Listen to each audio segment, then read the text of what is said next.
Bismillahirrahmanirrahim. Babul itsari wal muasati. Kita masuk pada bab baru ini, bab pembahasan mementingkan orang lain dan menolong orang lain. Qala Allah Ta'ala wa yu'thiruna 'ala anfusihim walau kana bihim khassasah. Wa qala Ta'ala wa yud'imuna at-ta'ama 'ala hubbihi miskina wa yatima wa asira. Diawali dari ayatnya Allah Subhanahu wa taala.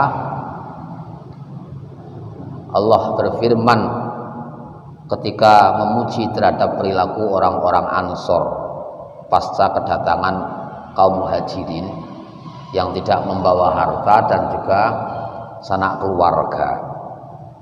Itu ternyata perilaku orang Ansor, dia menyisakan hartanya membagi dua dengan orang-orang Muhajirin. Bahkan kadang-kadang tidak jarang dari mereka yang lebih mendahulukan orang Muhajirin daripada orang Ansor. Dipuji oleh Allah, wa yu'thiruna 'ala anfusihim walau kana bihim khassasah. Mereka mementingkan kepentingan orang lain, mengalahkan kepentingan dirinya sendiri meskipun dirinya dalam kondisi sangat membutuhkan, walau kana bihim khassasah. Yang dipuji oleh Allah. Sementing dia kuat, orang Rasulullah, orang Rasulullah gak masalah. Anak Rasulullah tidak boleh.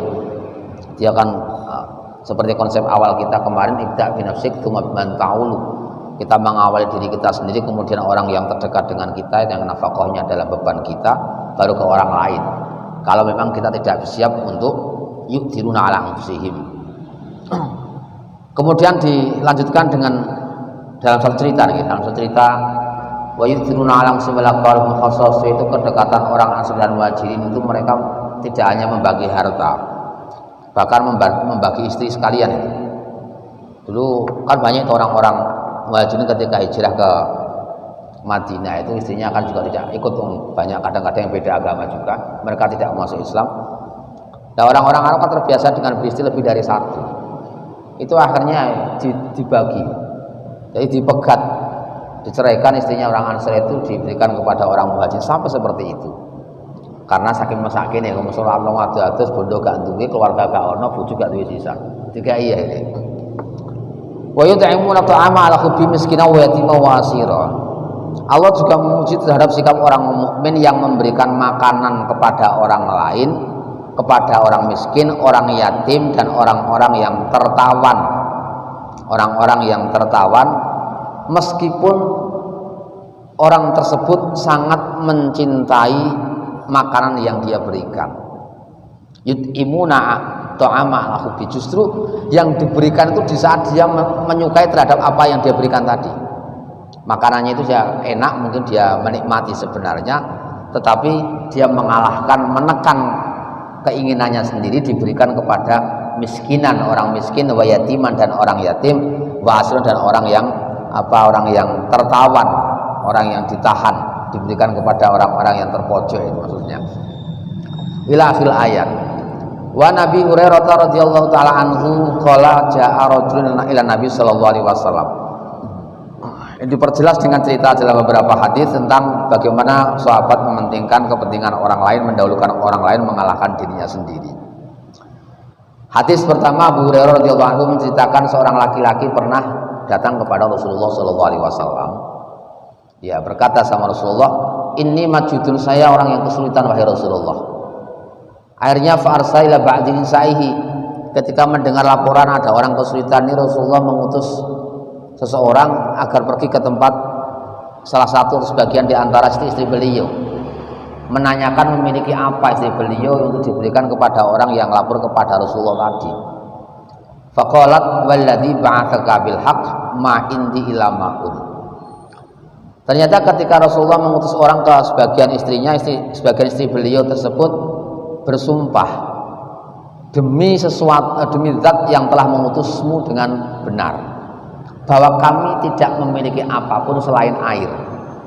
Garwane Kanjeng Nabi gak duwe apa-apa, duwene banyu tok. Ati suguhake usuk banyu tok. Akhirnya tsumma arsaila ukhra. Rasulullah akhirnya juga mengirimkan tamunya tadi, diberikan kepada agar dijamu oleh salah satu di antara istri yang lain. Faqalat mithla dzalika. Ternyata istri Rasulullah yang lain juga mengatakan apa yang dikatakan isi yang pertama, dia tidak memiliki apapun selain air. Hatta kulna kulluhunna mithla dzalika, sampai ketika itu dikelilingkan ke istri-istri Rasulullah, semua jawabannya sama, mereka tidak memiliki apapun selain air. Ini coba kita bayangkan kehidupan istri Rasulullah. Niku tidak pernah tidak memiliki apapun, memilikinya hanya sekedar air dok. Jadi saking sulitnya itu nih. Mulai ternyata ada orang yang lapor kesulitan, dalam kondisi sulitnya Rasulullah masih berusaha untuk menyelesaikan persoalan orang yang lapor kepada Rasulullah tadi, meminta kepada istri-istrinya. Kalau mungkin kita minta bantuan istri juga ada masalah semacam ini. Artinya ini berarti Rasulullah kan meminta harta istrinya kan ini. Berarti kalau kita kadang-kadang mungkin juga minta harta istri kita, tidak masalah juga, meskipun sebenarnya yang menjadi tanggung jawab nafkah itu kan kita yang bertanggung jawab. Tapi ternyata dalam Rasulullah sendiri juga pernah meminta istri beliau untuk menjamu seorang tamu, meskipun hasilnya nihil lah, tidak memiliki, semua istri beliau tidak memiliki apa-apa selain air. Walladzi hatta qulna kulluna mithla dzalika la walladzi ba'atsaka bil haqq ma indi illa ma. Semuanya mengatakan demi Allah bahwa kami tidak memiliki apapun selain air. Faqala Nabi sallallahu alaihi wasallam may yudhifu lailata. Karena Rasulullah tidak tega ketika mendapat curhat dari orang yang kesulitan, akhirnya Rasulullah mengumumkan kepada para sahabat, siapa yang sanggup menjamu tamu pada malam hari ini? Sahabat, tidak terus Rasulullah menolak, tidak, tapi mengupayakan solusi. Kalau Rasulullah tidak dapat memberikan sesuatu kepada orang tadi, sudah berusaha untuk mencari sesuatu pada istrinya, ternyata juga tidak ada, Rasulullah kemudian kepada para sahabat, siapa di antara kalian siap menjamu pada malam hari ini? Oleh karena itu yang namanya kita cara saiki mungkin kita kadang-kadang mencari sesuatu bukan untuk kepentingan kita sendiri. Boleh ke proposal kanggo masjid, boleh ke proposal kanggo yatim, proposal untuk fuqara dan masakin, itu hal yang biasa. Rasulullah pun juga melakukan hal tersebut kan. Nah, Cerobin tidak pakai proposal, cuma dimungki. Tapi kayak Nabiullah Yusuf alaihissalam. Nabi Yusuf alaihissalam itu disebut sebagai innahu minal muhsinin, termasuk kelompok orang-orang yang berbuat baik. Apa sikap ihsan yang dimiliki oleh Nabi Yusuf alaihissalam? Nabi Yusuf alaihissalam itu memperjuangkan nasibnya fuqara masakin. Kalau beliau memiliki sesuatu maka itu diperjuangkan untuk kebahagiaan fuqara masakin. Jika tidak memiliki sesuatu maka dia mencari orang kaya. Orang kaya itu dimintai sesuatu untuk diberikan kepada fuqara masakin. Jadi ini ono nak terus iki nggih klub wong sugih-sugih. Nek klub wong sugih-sugih kan nanti dia ngurusi orang masakin. Lho, ini sikap semacam ini pernah dilakukan Nabi Yusuf alaihissalam. Sehingga beliau mendapatkan predikat minal muhsinin dari Allah, salah satunya karena sikap itu ngopeni fuqara dan masakin, orang-orang yang terlantar. Itu sikap ihsan termasuk. Sama Rasulullah pun juga demikian, mengumumkan kepada para sahabat, siapa di antara kalian yang siap menjamu tamuku pada malam hari ini? Faqala rajulun minal ansor. Ada seorang laki-laki dari Ansor, dia berkata, ana ya Rasulullah, saya sanggup ya Rasulullah, saya yang akan menjamu tamu Rasulullah. Fantalaqa bi ila rahli. Kemudian tamu tersebut dibawa oleh laki-laki tadi, dibawa ke rumahnya. Faqala limraati akrimi dhaifa Rasulillah sallallahu alaihi wasallam. Kemudian ketika sampai di rumah, dia meminta kepada istrinya agar memuliakan tamu Rasulullah. Ini adalah tamu yang saya bawa ke sini, ini tamunya Rasulullah. Tolong kamu muliakan. Maksudnya dijamu. Wa fi riwayatin qala limraati, dalam satu riwayat laki-laki ini berkata pada istrinya, hal indaki syai'un, apa engkau memiliki sesuatu? Faqalat la, kemudian istrinya menjawab, tidak, illa kutasibiani, kecuali yang kita miliki hanya makanan pokok yang kita persiapkan untuk anak-anak kita. Kita hanya memiliki makanan yang disiapkan untuk anak-anak kita. Qala allilihim bisyai'in. Tapi akhirnya ini jaringan ini strategi. Ketika ternyata istrinya itu hanya menyisakan makanan yang dipersiapkan untuk anak-anaknya, ini suaminya tadi langsung bilang sama istrinya, kamu cari-carilah alasan lah, cari-cari alasan kepada anak-anak itu dengan sesuatu apapun, yang penting dia menjadi lupa untuk makan malam. Baik, anaknya biar tidak makan malam tidak apa-apa, cari-cari alasan yang lain. Ini kita peruntukkan tamu Rasulullah saja. Wa idza aradul asya fanawwimhum, dan jika mereka nanti anak-anak kita mau tidur, mau makan malam, maka berusahakan tidur dulu sebelum makan. Ditidurkan saja pokoknya. Jadi tidak usah kita kasih makan untuk tamunya Rasulullah. Wa idza dakhala dhaifuna fa'at fi isirat, dan jika nanti tamu kita itu datang maka matikanlah lampu. Wa arihi ananakku, dan tampakkan kepada mereka seolah-olah kita makan, ikut makan bersama, kan lampunya akan mati, hanya makannya kan bareng. Kita ikut mengunyah sesuatu padahal kita tidak mengunyah apapun, karena makannya terbatas, hanya cukup untuk tamunya. Jadi hanya dibawa ke tempat yang gelap, diajak makan bareng, tapi yang pemilik rumahnya, tuan rumahnya hanya mengunyah sesuatu tapi tidak makan, membiarkan tamunya menghabiskan makanan yang disuguhkan tadi. Nah, dia kan, kalau nanti dia tahu kalau kita tidak ikut makan, kan dia malu untuk makan, akhirnya kita pura-pura makan. Faqa'atu wa akal dhaifu wa bata tawiyataini. Kemudian betul itu dilakukan. Setelah dilakukan, tamunya betul-betul makan, menghabiskan makan tersebut, sementara tuan rumahnya, suami istri tadi, tertidur dalam kondisi lapar pada saat itu. Wabata tawiyataini. Falamma asbaha, ketika masuk waktu pagi, ghada ala Nabi sallallahu alaihi wasallam. Orang tadi datang kepada Rasulullah sallallahu alaihi wasallam. Faqala laqad ajiballahu min sani'ikuma bi dhaifikuma al-lailata, muttafaqun alaih. Rasulullah menyampaikan bocoran apa yang dilakukan oleh suami istri tadi. Dia bilang bahwa Allah telah ridho terhadap apa yang kau lakukan dengan tamu kalian pada malam hari ini. Karena Rasulullah akan mendapatkan cerita mungkin dari malaikat Jibril atau dari Allah langsung, bisa apa yang dilakukan suami istri yang menjamu tamunya Rasulullah, sementara dia sendiri rela untuk tidur dalam kondisi lapar. Jadi ternyata menjadikan Allah ridho. Nah, ini namanya ithar ya, namanya ithar, mementingkan orang lain, dan ini termasuk salah satu ciri umat Muhammad. Kebaikan yang dimiliki ciri umat Muhammad itu salah satunya adalah al-ithar, mementingkan kepentingan orang lain daripada kepentingannya dia sendiri. Ini tidak pernah tidak dimiliki umat sebelumnya. Jadi ada dorongan untuk mementingkan orang lain di syariatnya umat Muhammad. Sehingga saya pernah bercerita tempo dulu, ketika ada orang yang terjebak dalam kapal, tidak bisa ke dermaga. Di situ ada 3 tokoh, satu orang Islam, seorang wali ini, Ali Al-Khawas kalau nggak keliru, atau Ibrahim Al-Khawas, dan satu pendeta Nasrani dan pendeta Yahudi. Ketika di tengah kesulitan itu, akhirnya dia bilang, ini kita tidak punya makan apa-apa, yuk kita berdoa agar kita dikasih makan. Pertama pendeta Yahudi tadi berdoa, ketika berdoa tiba-tiba ada makanan 3 mangkok dari langit turun ke kapalnya tadi, dimakan 3 orang tadi. Setelah kemudian berjalan lagi, ternyata belum juga sampai ke tepi, akhirnya kelaparan lagi. Sekarang giliran orang Nasraninya itu tadi itu berdoa kepada Allah agar memberikan sesuatu untuk menyelesaikan persoalannya. Betul, dia berdoa dan jatuh lagi 3 makanan dalam 3 wadah, dimakan untuk 3 orang. Giliran ketika pada saat kesulitan yang ketiga, itu giliran yang si wali ini tadi. Si wali ini diminta, ini sekarang jatah kamu untuk meminta kepada Allah. Dia meminta. Ketika dia meminta kepada Allah, ternyata yang jatuh cuma 2. Yang jatuh cuma 2 mangkok tok. Akhirnya ditanya, bagaimana kok bisa 2? Dia jawabnya, karena merupakan ciri umat Muhammad, bahwa saya harus mengalah untuk mementingkan orang lain. Nah, kalau kalian berdoa 3 untuk menyelesaikan persoalan kita bertiga, tapi kalau saya cukup untuk menyelesaikan persoalan kalian berdua, dan saya siap untuk tidak makan. Dia jawabnya seperti itu. Nah, ini merupakan ciri daripada umat Muhammad. Wa anhu qala Rasulullah sallallahu alaihi wasallam ta'amul itsnaini kafis salatah. Dari Abu Hurairah pula bahwa Rasulullah sallallahu alaihi wasallam bersabda bahwa makanan 2 orang itu mencukupi 3 orang, untuk 3 orang. Wa ta'amus salasah kafil arba'ah, dan makan untuk 3 orang dapat mencukupi 4 orang. Artinya kita dianjurkan untuk melibatkan orang lain di dalam makanan kita. Contoh, ketika makanan kita hanya cukup untuk 2 orang, biar berkahnya tambah, kita libatkan 1 lagi orang, 3 orang.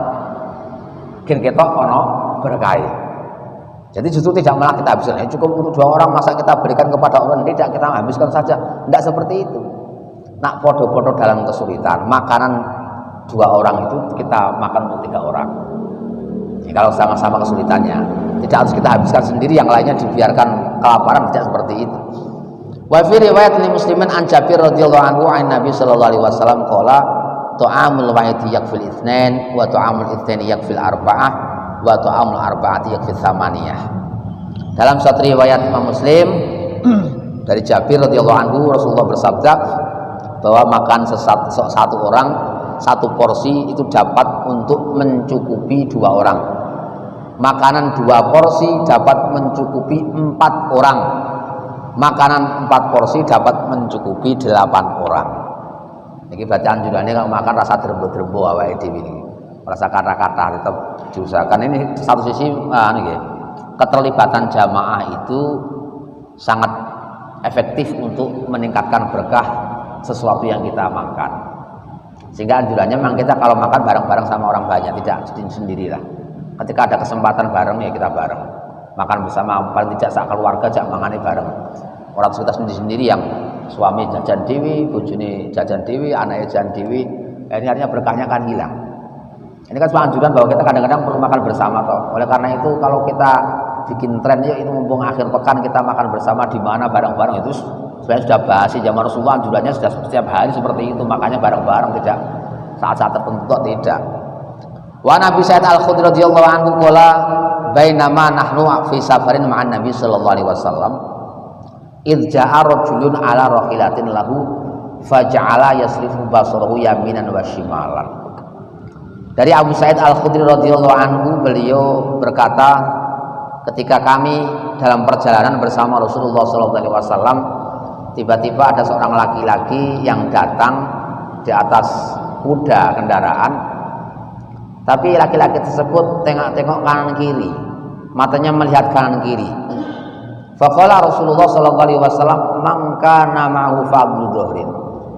Jadi ini ternyata laki-laki ini mencari kendaraan, mencari tumpangan. Laki-laki ini dia tengok kanan kiri dalam rangka untuk mencari tunggangan. Rasulullah paham orang ini tengok-tengok itu dalam rangka mencari tumpangan.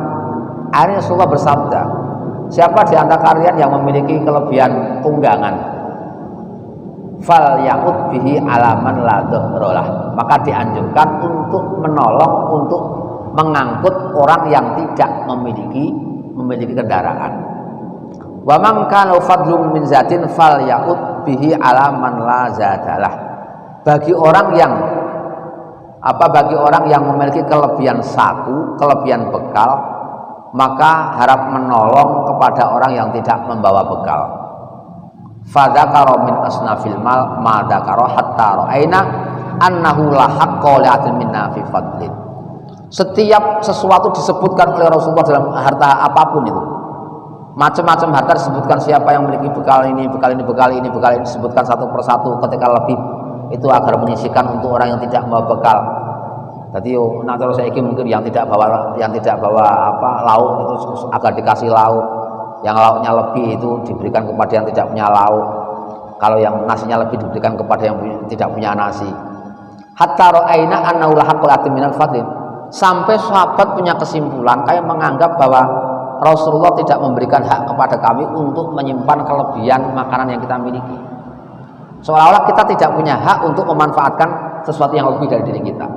Karena apa? Kelebihannya dianjurkan untuk diberikan kepada orang yang tidak membawa tadi.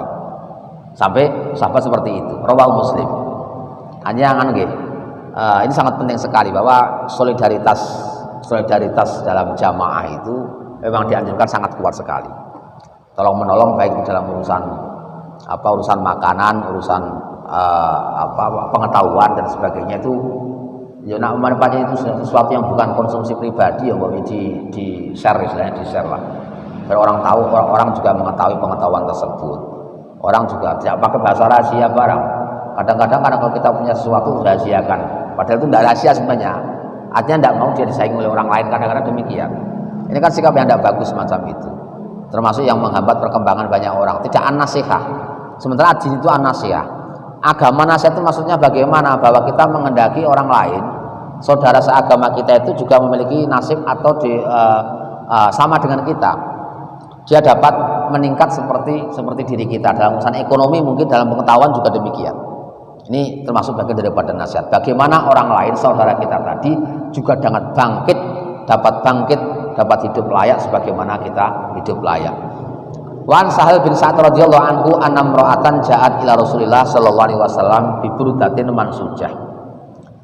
Cerita selanjutnya dari Sahal bin Sa'ad radhiyallahu anhu, dia bercerita seorang perempuan datang kepada Rasulullah sallallahu alaihi wasallam dengan membawa kain selimut yang ditenun. Faqalat nasajtuha biyadayya li akswakaha fa akhadhan nabi. Kata wanita tadi, ya Rasulullah, saya menenun pakaian ini dengan kedua tangan saya. Tujuan saya agar ini dapat engkau pakai, ya Rasulullah. Jadi saya ingin mempersembahkan hasil karya saya untuk engkau pakai sebagai bukti kecintaan saya kepada engkau dan sebagai ngalap berkah saya, dalam rangka untuk ngalap berkah. Bangga, mungkin kita juga demikian ketika kita memberikan sesuatu kepada orang yang kita agungkan, kemudian dipakai, itu dimanfaatkan oleh orang yang kita agungkan tadi, tentunya kita akan merasa bangga, senang. Sama perempuan juga demikian. Dia pengen itu berkait kanjeng Nabi, ya kok sampai rela dia menenun kain tersebut, ditenun sendiri dengan kedua tangannya, diberikan kepada Rasulullah agar dipakai Rasulullah. Maksudnya pengen berkhidmah kepada Rasulullah. Fa akhadhan Nabi sallallahu alaihi wasallam muhtajan ilaiha. Kebetulan Rasulullah memang membutuhkan pakaian seperti itu, maka diambillah oleh Rasulullah sallallahu alaihi wasallam, dipakai oleh Rasulullah. Fa kharaja ilaina wa innaha la izaruhu. Maka Rasulullah kemudian keluar di hadapan para sahabat dan selimut tadi dijadikan sebagai sarung Rasulullah, sebagai pakaian bawah Rasulullah. Faqala fulanun. Ketika dipakai di hadapan para sahabat, tiba-tiba ada seorang laki-laki yang berkata, uksuniha ma ahsana. Dia bilang, Rasulullah, pakaian yang kau pakai itu enggak dipakaikan untuk saya saja, katanya. Itu sangat bagus sekali ya Rasulullah. Alangkah baik ketika itu juga diberikan kepada saya untuk saya pakai. Baru saja Rasulullah mengambil dari persembahan seorang wanita yang berharap itu dipakai oleh Rasulullah, dipakai betul oleh Rasulullah, tapi baru dipakai sekali keluar sudah dihadang oleh salah satu sahabat, minta agar itu diberikan kepada orang tersebut. Faqala na'am. Spontan Rasulullah tidak menunggu dan tidak banyak berpikir, langsung iya, saya berikan kepada kamu. Dilepas oleh Rasulullah. Fajalasan Nabi sallallahu alaihi wasallam fil majlis, duduk. Kemudian Rasulullah duduk, tsumma raja'a fatawaha, kemudian Rasulullah mengambil pakaian tadi, dilipat oleh Rasulullah, diberikan kepada, tsumma arsala biha ilaihi, kemudian dikirimkan kepada laki-laki yang minta tadi. Faqala lal qaum, ketika melihat pemandangan seperti ini, para sahabat agak gaduh kan, mereka juga tidak terima. Bagaimana mungkin pakaian yang baru saja disukai oleh Rasulullah, diterima oleh Rasulullah dari hadiah seorang perempuan, tiba-tiba diminta oleh seorang laki-laki, dikasihkan. Sementara semua sahabat tahu Rasulullah tidak mungkin menolak ketika dimintai sesuatu. Ma'asanta, sehingga para sahabat yang hadir pada saat itu menyindir terhadap perilaku laki-laki yang minta pakaian Rasulullah. Alangkah baiknya apa yang kau lakukan. Labisan Nabi sallallahu alaihi wasallam muhtajan ilaiha.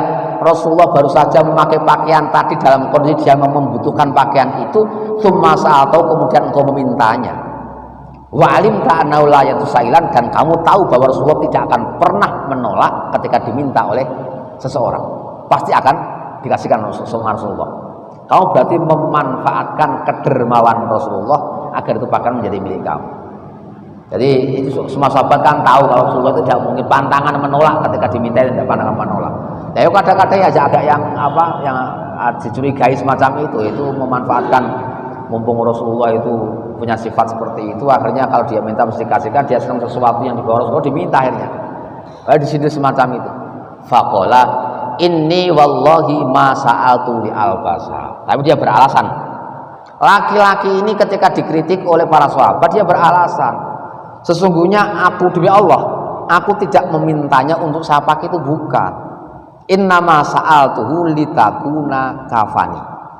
Ini saya minta agar kelak akan saya jadikan sebagai kafan dari diri saya ketika saya mati.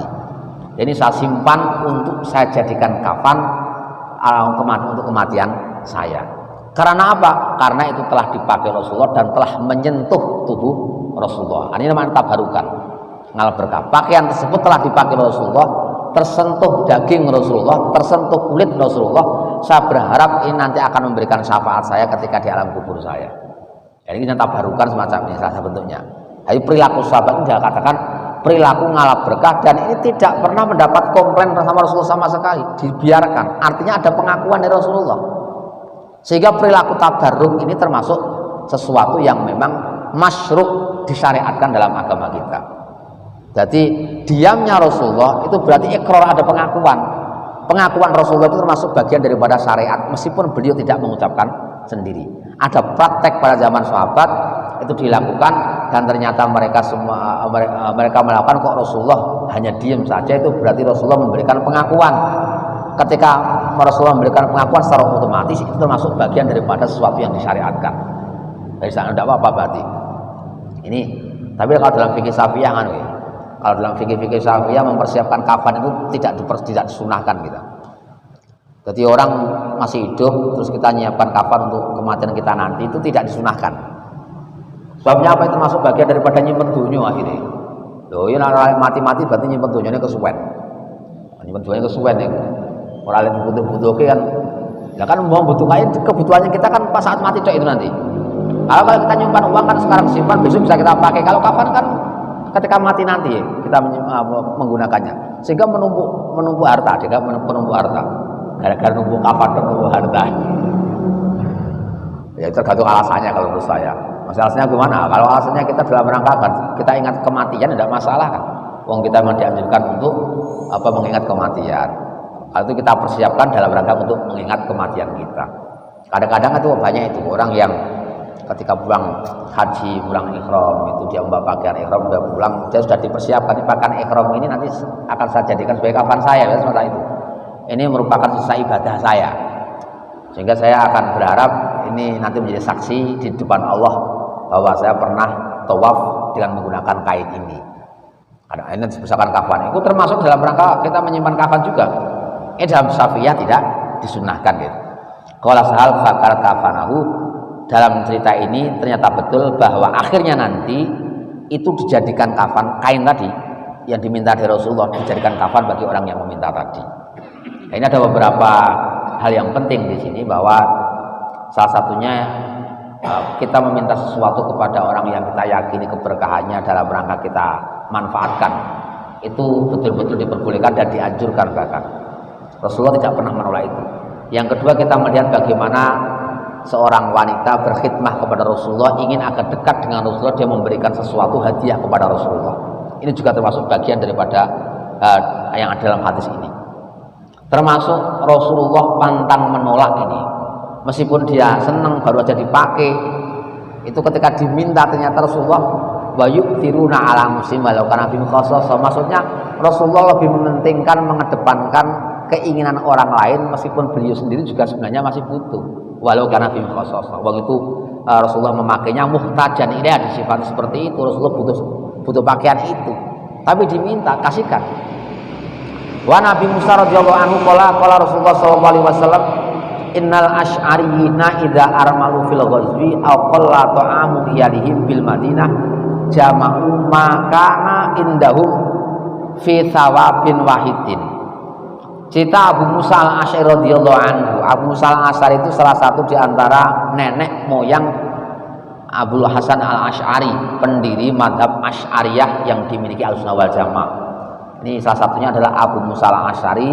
Ini sahabat Rasulullah yang dari Yaman, yang katanya itu yang memiliki suara yang bagus itu, yang laqad utita mizmaron min mazawiri ali Daud. Wahai Abu Musa, engkau telah diberi oleh Allah suara yang bagus sebagaimana suara yang ada pada keluarga Nabi Daud alaihissalam. Yang pernah juga dipuji oleh Rasulullah, rombongan Abu Musa al-Asy'ari ini dikatakan araqu quluban. Orang Yaman itu orang yang lembut hatinya. Mlebu Islam itu gampang banget ketika ada kali Nabi niki. Supaya wong Jawa ngoten iki mlebu Islam tanpa perang istilahnya. Tidak terlalu perdebatan terlalu panjang. Diceritakan di sini bahwa orang-orang kabilah Asy'ariyah itu ketika dia melakukan peperangan dan kehabisan bekal, al-armalu fil ghazwi, kehabisan bekal dalam peperangan, au qalla ta'amu iyal bil Madinah, atau ketika di rumah dia makanannya kok sedikit, tidak mencukupi untuk keluarganya, jama'u makana indahum fi thawbin wahidin, maka bekal-bekal yang sedikit tadi itu dikumpulkan dalam satu satu kain. Jadi apa kayak katakanlah beras, kalau kita lah beras jadi dikumpulkan jadi satu milik satu suku. Satu suku dikumpul ke kabeh siji. Ya ono sing akeh ono sing sithik, tentunya tidak sama kan? Tidak sama. Karena maksud solidaritas itu. Dalam rangka solidaritas kita sama nasibnya. Sehingga tidak membedakan mana kaya mana miskin. Ayo saya seluruh bekal kita kumpulkan jadi satu, nanti kita makanya memanfaatkannya bareng-bareng. Tsumma iktasamuhu bainahum fi ina'in wahidin bisawiyah. Ketika telah terkumpul baru dibagi sejumlah orang-orang yang ikut dalam perang tadi atau sejumlah orang-orang yang mengumpulkan harta tadi secara merata sama. Dalam satu kalau katakanlah 1 kilo semua. Padahal nanti ketika ngumpulkan itu ada yang dia urunan 2 kilo, ono sing 3 kilo, ono sing 1 kilo. Tapi nanti ketika dibagi secara sama. Lagi luar biasa solidaritas yang dimiliki oleh kabilah Asy'ariyin. Fahum minni wa ana minhum. Ini dipuji oleh Rasulullah bahwa orang tersebut adalah termasuk golonganku dan aku termasuk golongan mereka. Artinya apa yang dilakukan oleh Asy'ariyin ini merupakan perilaku yang sangat dianjurkan oleh Rasulullah, disepakati oleh Rasulullah. Jadi nak mlunga bareng-bareng kok sangune mentek iku campurisan wae, engko di rekoso bareng, penak-penak bareng. Karepe ngoten. Di masyarakat kita juga sebagian demikian. Kalau masyarakat kita, kalau keluarga kita ini nyata yo angel. Ini prakteknya keluar satu keluarga saja tuh. Satu meskipun kita saudara kandung, yang satu kan banyak itu saudara kandung tapi ketimpangan secara ekonomi terpaut jauh banyak. Yang satu kaya, satu miskin. Itu kalau yang miskin itu kadang-kadang ya tidak dibiarkan saja juga banyak semacam itu. Kalau ngelakoni koyo Asy'ari ini kangelan iki. Wis yo ki meh kentek-entekan wis dikumpul di siji wae ngomongane bareng. Loh ini kesulitan. Kalau paling tidak kita mungkin kalau membantu kamu ikut saya saja lah. Nanti saya kasih nafkah. Biar semacam itu kalau di era kekinian saudara kita yang kesulitan kita tarik, kita beban orang tuanya kita ringankan, kita didik, kita ringankan beban pendidikannya, beban kehidupannya, itu biasa seperti itu. Itu termasuk, saya pikir juga termasuk mengikuti apa yang disampaikan Rasulullah meskipun tidak persis seperti ini. Tidak seperti ini, tidak harus dicampur, tidak butuh. Yang penting jelas ini intinya kita memperlihatkan sikap solidaritas kita kepada komunitas kita. Kita punya perhatian ketika nasib saudara kita ternyata kesulitan, itu perlu perhatian daripada diri kita. Yang penting seperti itu. Muttafaqun alaih. Armalu faza faragha zatu.